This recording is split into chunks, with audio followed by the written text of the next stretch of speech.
Jalaluddin Rumi আপনার নাম জানেন। তিনি যাচ্ছিলেন একটি জঙ্গল দিয়ে, সেখানে দেখলেন একটা মোটা সোটা তিতির পাখি। তিনি পাখিটাকে ধরলেন, এরপর সিদ্ধান্ত নিলেন, মানে সিদ্ধান্ত নিচ্ছিলেন তিতির পাখিটাকে কি ঝলসে আগুনে ঝলসে খাবেন নাকি এটাকে রান্না করে খাবেন। তিনি চিন্তা করছিলেন। তিতির পাখি কোনোভাবে বুঝতে পারলো যে তিনি তাকে জবাই করে খাবেন, কিছু একটা প্ল্যান করছেন। তিতির পাখি তাকে লক্ষ্য করে বলে উঠলেন যে মাওলানা, আপনি তো চিন্তা করছেন আমাকে জবাই করে খাবেন, কিভাবে খাবেন সেটা নিশ্চয়ই প্ল্যান করছেন। আপনার জীবনে কি গোশত আপনি কম খেয়েছেন? আমাকেই খেতে হবে এই প্ল্যান কেন করছেন? বরং আমাকে ছেড়ে দেন, আমি আপনাকে 3টি উপদেশ দেব। মাওলানা রুমি চিন্তা করলেন, ভালোই তো, আচ্ছা আমাকে তুমি বলো। বলে না, আমাকে ছেড়ে দিতে হবে, তাইলে কেবলমাত্র আমি আপনাকে উপদেশ দেব। বলে তোমাকে ছেড়ে দিলে তারপরে তো তুমি চলে যাবে, এরপরে তো তুমি আমাকে ফাঁকি দেবা, তা হবে না, তুমি আমাকে উপদেশ দাও। বলে আচ্ছা ঠিক আছে, আপনি আমাকে ধরে রাখেন, একটা উপদেশ ধরা অবস্থায় দিয়ে বাকিগুলো আমাকে ছেড়ে দিয়ে। বলে আচ্ছা বলো। বলে প্রথম উপদেশ হলো, তোমার বন্ধু বান্ধব, আত্মীয় স্বজন, পাড়া প্রতিবেশী, পরিচিতরা তোমার কোনো ভালো কাজ দেখলে, আপনার কোনো ভালো কাজ দেখলে তারা হতে পারে আপনাকে বিভিন্নভাবে ক্রিটিসাইজ করবে, আপনাকে বিভিন্নভাবে জ্বালাতন করবে, কথা দিয়ে অথবা আচরণ দিয়ে। আপনি ওই দিকে একেবারে ভ্রুক্ষেপ করবেন না। আপনার জীবনে যে গোল আছে, লক্ষ্য আছে, উদ্দেশ্য আছে, সেটা নিয়ে আপনি কন্টিনিউ চলতে থাকবেন। তাইলে at the end of the journey আপনি সফলতা অর্জন করতে পারবেন। মানব আমি চিন্তা করেন, আরে পাখি তো বিউটিফুল অ্যাডভাইস দিচ্ছে, ভালোই তো, আর চমৎকার তো। বলে বাকি 2টা কিন্তু দেবো না, কি করতে হবে? ছেড়ে দিতে হবে। ও আচ্ছা ঠিক আছে, যাও ছেড়ে দিলাম। এখন গাছের ডালে গিয়ে পাখিটি বসল। বসার পর পাখি বলল যে, এবার তিনি বললেন তাহলে দ্বিতীয় উপদেশ যাও। বলে দ্বিতীয় উপদেশ হচ্ছে, আপনার জন্য অতীত নিয়ে কোনোদিনই কি করবেন না, অতীত নিয়ে কোনোদিন আফসোস করবেন না। যা চলে গেছে সেটা নিয়ে আফসোস করবেন না, বরং প্রেজেন্ট নিয়ে বাঁচুন, ভবিষ্যৎ নিয়ে পরিকল্পনা করুন। যেমন ধরেন, এখন আপনাকে একটা ঘটনা বলি। এই যে আমার পেটে খুবই দামি 2 কেজি মূল্যবান পাথর ছিল, খুবই দামি। এইটা যদি আপনি আমাকে ধরে রাখতেন এবং জবাই করতেন, ওই পাথর আপনি পেলে আপনার 14 গোষ্ঠী বসে বসে খাইতে পারতো রাজার মতো করে। এই যে আপনি একটা বড় ভুল করেছেন। এটা শোনার পরেই তো রুমির মাথা গরম। এবার রুমি তার পিছনে দৌড়াচ্ছে তারে ধরার জন্য, আর ওই পাখি এক ঢাল থেকে আরেক ঢালে যাচ্ছে। রুমি যখন ক্লান্ত, তখন তিতির পাখি বলল, দেখেছেন এই যে মাত্র আপনাকে যে উপদেশটা দিলাম, এটাই তো আপনি ভুলে গেলেন। আমি না বলেছি অতীত নিয়ে আপনি কোনো টেনশন করবেন না? তা আপনি তো অতীত নিয়েই পড়ে আছেন। আমাকে ছেড়ে দিয়েছেন, আপনি কি আর আমাকে ধরতে পারবেন? তা তো পারবেন না। তাহলে অতীত নিয়ে পড়ে আছেন, কারণ আপনাকে প্রেজেন্ট নিয়ে, ভবিষ্যৎ নিয়ে পড়ে থাকা দরকার ছিল। বলে তাইলে ঠিক আছে, তুমি এবার আমাকে 3 নম্বর উপদেশটা দাও, 3 নম্বর উপদেশটা দাও। তিনি বললেন 3 নম্বর, মানে পাখি বলল 3 নম্বর উপদেশটা হলো, যিনি আপনার উপদেশ শুনতে চান না তাকে উপদেশ দিন না। এখন বলেন আমি কি করব? আপনি শুনবেন তো উপদেশ? ওকে, মাশাআল্লাহ, জাযাকুমুল্লাহ খায়ের। এটা নাসিরউদ্দিন হুজ্জা এক জায়গায় গিয়েছিল, আপনি জানেন তো। ওইখানে যাওয়ার পর মানে তাকে আসলে বিপদে ফেলতে চেয়েছিল, কারণ যেখানে যান ওইখানে সুন্দর কথা বলেন তিনি, প্রশ্নের উত্তর ভালো করে দেন। তো এবার এমন প্রশ্ন করলো যে প্রশ্নের উত্তর উনি জানেন না। এখন লোকেরা চিন্তা করলো যে আপনারা কি এখানে মোটামুটি সবকিছু জানেন? বলে হ্যাঁ, আমরা মোটামুটি জানি। আচ্ছা ঠিক আছে, উনি যে প্রশ্নটা করেছেন এই প্রশ্নের উত্তর কারা কারা জানেন? তো একেবারেই জানেন এরকম তো বলতে পারেন। একদল লোক হাত তুললো একেবারে হালকা করে যে জানি, আর আরেক দল হাত তোলে নেই। তিনি বললেন যে যারা জানেন তারা ওনাদেরকে জানিয়ে দেন, আসসালামু আলাইকুম রহমতুল্লাহ। তো আমি হয়তো যা বলবো হতে পারে most of the things will be known to you, but still it is a reminder. আপনি দেখবেন যে সফল অর্জনের 3টে মৌলিক মানদণ্ড আছে।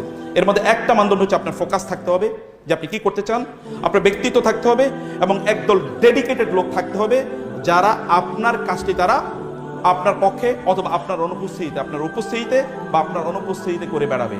আপনারা বলেন তো, মুহাম্মদুর রাসূলুল্লাহ সাল্লাল্লাহু আলাইহি ওয়াসাল্লাম বাইরে এমন কে আছেন যিনি বলতে পারেন তার চারিদিকের যে সকল লোকেরা, এই লোকেরা তার চারপাশে যারা ছিল তারা এমন যে রাসূলুল্লাহ সাল্লাল্লাহু আলাইহি ওয়াসাল্লামের অনুপস্থিতি গোটা মানব জাতি এক মুহূর্তের জন্য টের পায়নি। রাসূলুল্লাহ সাল্লাল্লাহু আলাইহি ওয়াসাল্লামের ইন্তেকালের পর খলিফা হলেন কে? ওমর ইবনে আবু বকর রাদিয়াল্লাহু তাআলা আনহু।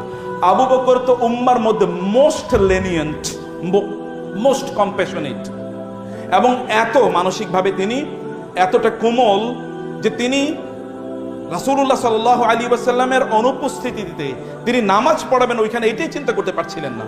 কোরআন তেলাওয়াত করলে তিনি কাঁদেন, নামাজে দাঁড়ালে তিনি কাঁদেন, খুবই কোমল হার্টেড একজন মানুষ। কিন্তু যখন ইসলামকে রক্ষা করার প্রশ্ন আসলো, তখন তিনি, এই মানুষটি যিনি পৃথিবীর সবচেয়ে কোমল মানুষ, তিনি বলে উঠলেন, আয়ানকুসুদ্দিন ওয়া আনা হাইয়ুন, আবু বকর বেঁচে থাকতে ইসলামের গায়ে একটা আঁচড় ফেলবে, কেউ এটা কখনো হতেই পারে না। এবং তিনি তৎকালীন রিদ্দার অর্থাৎ তিনটি এলিমেন্ট, একদল লোক তারা তাদের নিজেকে নবী দাবি করেছে, আমরা জানি ফলস প্রফেট, আর একদল লোক তারা ডিনাই করেছে জাকাত দিতে, জাকাত দেবে কিন্তু তারা আবু বকরের কাছে জাকাত দেবে না রাদিয়াল্লাহু তাআলা আনহু। এবং 3 নম্বরে একদল লোক তারা অ্যাপোস্টেসি, যেটাকে বলা অ্যাপোস্টেট মানে তারা মুরতাদ হয়ে গেল। এই যে 3টা বিশাল ঘটনা, ওমরের মতো ব্যক্তি এখানে পেরেশান হয়ে গিয়েছেন। যখন ওমরকে তিনি ডাকলেন, তিনি বললেন, ওমর আমি এদের বিরুদ্ধে যুদ্ধ করতে চাই। ওমর বললেন, আপনি যুদ্ধ করবেন? এই 3টা ফ্রন্টে চারিদিকে এরকম বিদ্রোহ, এত বিদ্রোহী গ্রুপের বিরুদ্ধে কিভাবে যুদ্ধ করা যায়? আবু বকর রাদিয়াল্লাহু তাআলা বললেন, ওমর যান, খাওয়ানুন মানে জাব্বারুন ফিল জাহিলিয়াতি খাওয়ানুন ফিল ইসলাম। জাহিলি যুগে তো আপনাকে বাঘ হিসেবে আমি চিনতাম, কিন্তু ইসলামে এসে কোনো আপনি দুর্বল হয়ে গেলেন কেন? ঠিক আছে, আপনার সাহায্য লাগবে না, আমি একাই যুদ্ধ করব। কিছুক্ষণ পরে ওমর ফিরে এসে বললেন, ওয়াল্লাহি লাকাদ রাআইতু আন্নাল্লাহা কাদ শারাহা সাদরা আবি বকর লিল কিতাল। আল্লাহর কসম করে বলি, আবু বকর, আমি যখন ফিরে যাচ্ছিলাম তখন আমার অন্তরে এরকম ইলহাম হলো যে আল্লাহ তাআলা আপনার হৃদয়টাকে যুদ্ধের জন্য প্রশস্ত করে দিয়েছেন। অতএব you are right, you are on the right front, আমি আপনার পক্ষে আছি, যুদ্ধ করব। এরকম একজন ব্যক্তি।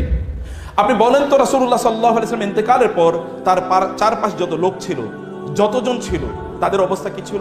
ঐতিহাসিক বালাজুরি তিনি বলেছেন, যখন মুহাম্মদুর রাসূলুল্লাহ মক্কায় আসেন, আরবে তিনি আসেন, তখন আরবে লেখাপড়া জানতো কেবলমাত্র 17 জন লোক, কেবলমাত্র। এর মধ্যে আবার নারী একজনও ছিলেন না। যখন তিনি ইন্তেকাল করেন তখন প্রায় 1.5 লক্ষ লোক তারা লেখাপড়া জানে। আপনি জানেন বর্তমান পৃথিবীতে আমরা তো এমন একটা সোসাইটিতে, এমন একটা পৃথিবীতে বসবাস করছি, সেখানে প্রায় প্রচুর পরিমাণ লোক তারা শিক্ষিত। বাংলাদেশে প্রায় 40 ঊর্ধ্ব মেডিকেল কলেজ আছে, সরকারি, এরপরে তো বেসরকারি আছেই। আপনাদের এখানেও শুনলাম প্রচুর পরিমাণ নারীরা এখন শিক্ষা, এখানে শুনলাম যে 2/3 হচ্ছে এখানে ফিমেল স্টুডেন্টস। এবং অন্যান্য মেডিকেল কলেজগুলোতে গিয়ে আমরা একই দৃশ্য দেখেছি, সেখানে ফিমেল স্টুডেন্টদের সংখ্যা মেলদের চেয়ে অনেক বেশি। তার মানে অনেক এগিয়ে যাচ্ছে আলহামদুলিল্লাহ। কিন্তু এখনো জানেন এই পৃথিবীতে বিএ পাশ করা লোকের সংখ্যা কত আনুপাতিক জানেন? মাত্র 2%। গোটা পৃথিবীতে বিএ পাশ করেছে, ব্যাচেলর ডিগ্রি নিয়েছে, এরকম লোকের সংখ্যা মাত্র 2%। অথচ আমরা কিন্তু ইউনিভার্সিটির অভাব দেখি না। বাংলাদেশে প্রায় শতাধিক ইউনিভার্সিটি আছে, প্রাইভেট ইউনিভার্সিটি, এরপরে পাবলিক ইউনিভার্সিটি তো আছেই। এমত অবস্থায়ও আমেরিকাতে প্রায় 10,000-এর মতো ইউনিভার্সিটি আছে বলে বলা হয়। তাহলে এত বেশি ইউনিভার্সিটি থাকার পরেও শিক্ষার হার তাহলে কোথায় গিয়ে দাঁড়িয়েছে? শিক্ষার হার কোথায় গিয়ে দাঁড়িয়েছে? মাত্র 2% লোক তারা বিএ পাস করেছে বলে এটা ধরা হয়। তাহলে মোস্ট সাকসেসফুল ম্যান যদি আপনি পৃথিবীতে দেখতে চান, সেটা যে কোনো ফ্রন্টে হোক না কেন, আপনার ফ্যামিলি লাইফ অথবা আপনার social life, you will have to come to only 1%। তিনি হচ্ছেন মুহাম্মদুর রাসূলুল্লাহ সাল্লাল্লাহু আলাইহি ওয়াসাল্লাম। তার ইন্তেকালের পর এক একজনই যথেষ্ট। যদি আপনি উসামা ইবনে জায়েদের কথা বলেন, বাইজান্টাইনদের বিরুদ্ধে, বাইজান্টাইন মানে হচ্ছে তৎকালীন রোমান এম্পায়ার, অর্থাৎ আধুনিক ইউরোপ, দুটো পাওয়ার যদি গোটা পৃথিবীকে নিয়ন্ত্রণ করে আমরা বলি, একটা আমেরিকান কন্টিনেন্টাল পাওয়ার বা আমেরিকান পাওয়ার হল ইউরোপিয়ান পাওয়ার।